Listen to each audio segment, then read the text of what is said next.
Good morning students, कैसे हैं आप सब। होप सो बहुत अच्छे होंगे और पढ़ाई भी बहुत अच्छी चल रही होगी। आपको पता है कि हमने क्लास 10th की न्यू सीरीज़ स्टार्ट की as per the new NCERT syllabus. और लास्ट प्रीवियस वीडियो तक हमने एक्सरसाइज 4.2 को कंप्लीट किया था। आज हम अपनी एक्सरसाइज 4.3 करेंगे। ठीक है, बुक ज़रा मेरी पुरानी है बट इस पर आप ध्यान मत देना, ये एक्सरसाइज 4.3 ही है आपकी।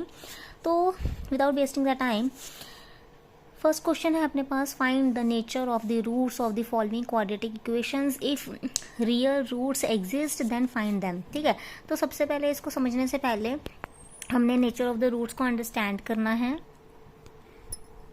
नेचर ऑफ द रूट्स आपको पता लगेगा डिस्क्रिमिनेशन से। अब डिस्क्रिमिनेशन क्या है अपने पास, डिस्क्रिमिनेशन को हम डी से रिप्रेजेंट करते हैं। जैसे कि डी मतलब हो गया बी स्क्वायर माइनस 4ac। ठीक है, मान लेते हैं अपने पास एक जनरल इक्वेशन होती है a x square plus b x plus c is equals to 0। अगर आपको ध्यान हो तो ये मैंने इंट्रोडक्शन में आपको इसको बताया था कि कौन सी चीज़ क्या है। ठीक है, ए और बी अपने पास, ए बी सी अपने पास रियल नंबर्स होते हैं और ए नॉन नेगेटिव होता है। तो इसमें क्या होता है, हमने डी को फाइंड करना होता है। डी क्या कैसे निकालते हैं, B square minus 4ac, value जो भी होती है वो पुट करते हैं हम। ठीक है, अब यहाँ पे देखो, अगर डी अपने पास 0 आता है तो इसका मतलब है 2 इक्वल एंड रियल रूट्स आएगी। ये क्वेश्चन जब हम करेंगे ना तो बहुत अच्छे से समझ लगेगा आपको।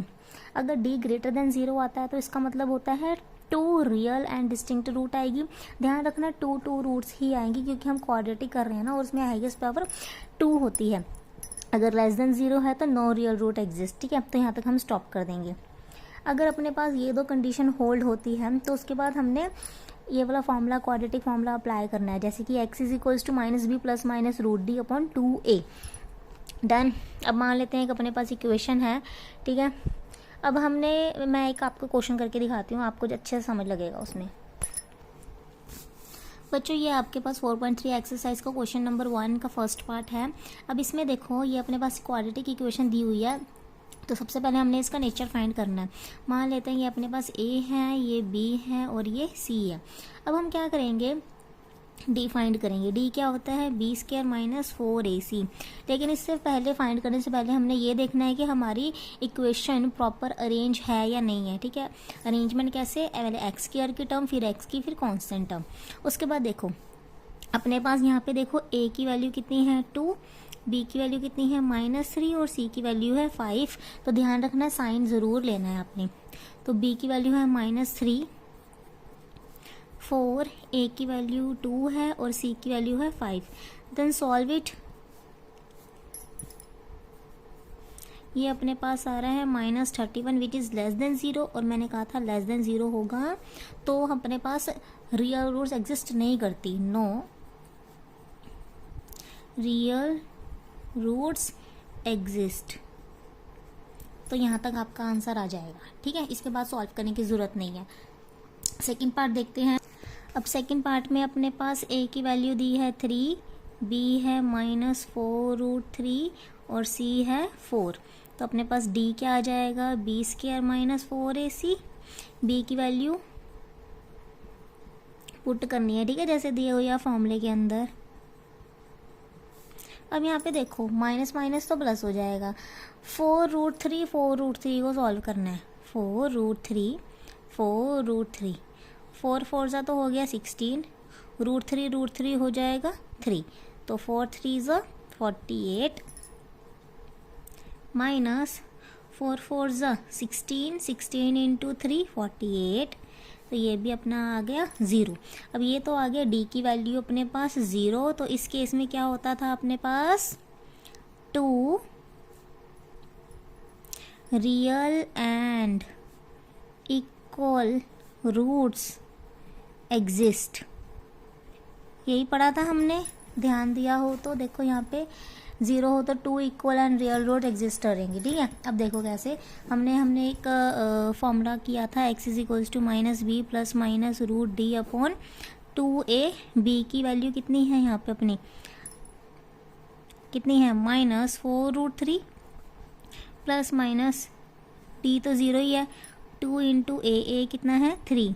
ये तो सॉल्व होके माइनस से माइनस कैंसिल हो जाएगा, कितना आएगा 4√3, नीचे कितना आ जाएगा 3 2 ज़ा 6। ठीक है, तो इसको सॉल्व करेंगे, 2 के टेबल पे कट हो गया, ये आ जाएगा 2√3/3, 2√3/3 and this is your answer. इसको 2 बार हमने क्यों लिखा, क्योंकि 2 बोला हुआ है। 2 रियल, एक तो ये रियल नंबर्स हैं एंड इक्वल है, इक्वल रूट्स आ रही हैं, ठीक है। होप सो आपको ये सेकंड पार्ट अच्छे से समझ लग गया होगा। अगर कोई डाउट आता है तो प्लीज़ मुझसे पूछ लेना, ठीक है। अगर आपको चाहिए कि मैं लाइव क्लास लूँ तो वो भी मैं ले सकती हूँ। नेक्स्ट हम अपना थर्ड पार्ट करते हैं। थर्ड पार्ट में अपना अब ये ए है, ये बी है, ये सी है। अब मैं डायरेक्ट डी की वैल्यू में पुट कर दूंगी। वो आएगा बी स्क्वायर माइनस 4ac, ये आ जाएगा 36, 8 3 ज़ा 24, ये आ जाएगा 12। अब ये वाली वैल्यू तो अपने पास क्या है, ग्रेटर देन 0 है। जब ग्रेटर देन 0 होता है तो नेचर ऑफ द रूट्स क्या होता है, 2 real and distinct roots. Done. अब x की वैल्यू देखो क्या होती है, -b plus minus root d upon 2a minus b की वैल्यू कितना है भाई, माइनस है ना, यहाँ पे माइनस लगाया था, -b plus minus this 2a। ये तो अपने पास कैंसिल हो गया तो आ जाएगा 6 प्लस माइनस अब √12।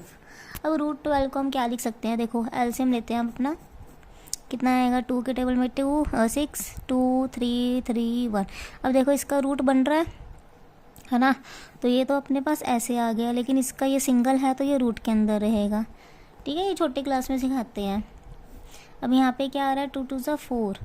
अब इसमें देखो ज़रा, एक तो आ रहा है प्लस के साथ, एक तो आ रहा है माइनस के साथ,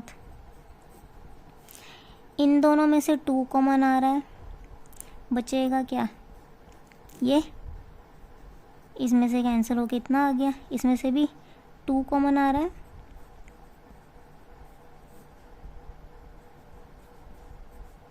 ठीक है। अब यहाँ पे क्या लिख सकते हैं, और यहाँ पे माइनस के साथ। अब यहाँ पे आ गया अपने पास ये आंसर।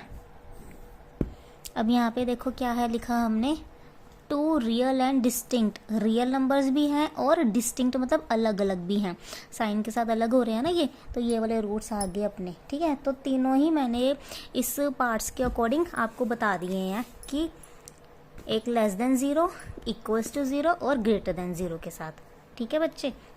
यहाँ डी लिख लेते हैं। तो ये अपना फर्स्ट पार्ट हो गया है और कल हम करेंगे अपने next questions. Till then bye bye.